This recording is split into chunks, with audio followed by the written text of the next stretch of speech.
Moscow-backed separatists in Ukraine's Donbas region declare they'll hold referendums on joining Russia. And in sports, out for another 2 years, Russia's football team is banned from qualifying for Euro 2024. And Ukraine will be represented at the World Cup.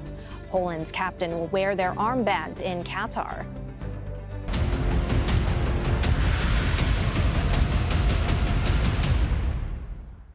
Well, as we mentioned, the Ukrainian counteroffensive continues to gain momentum and retake territory in the northeast of the country.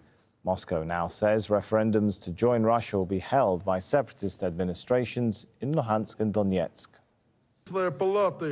Last night, the civic chambers of the Donetsk and Luhansk People's Republics appealed to the heads of these territories in order to immediately hold referendums on joining the Russian Federation. Given the current situation, there simply can't be any other solution, and referendums will definitely take place. The leaderships of the DPR and LPR are already taking the necessary steps to join forces. Russia's Foreign Minister Sergei Lavrov says it's up to the people living in separatist-controlled areas to decide what they want. From the very beginning of the special military operation and before it, we've been saying that the peoples of the respective territories should decide their own fate. The whole current situation confirms that they want to be master of their own fate. Gabriel Elizondo has more from Kiev.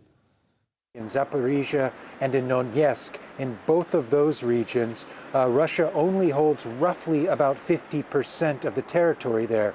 Local officials have said that they only plan to hold this referendum vote in the part of those regions that Russian forces do currently hold. Although it's really unprecedented to try to hold some sort of referendum such as this in an active war zone is exactly what they're facing right now. It also appears that this was hastily organized or put together, given the fact that one of the local Russian-imposed officials in Zaporizhia said, well, we're going to hold this referendum by the internet voting and by mail, even though in that area both mail and internet service are very unreliable at best and in most cases not even available. So there are still lots of questions to be worked out here. We do expect, or we are hearing at least, that Russia's President Vladimir Putin could be addressing the Russian people in a televised address. So be watching that closely to see what more he has to say about this.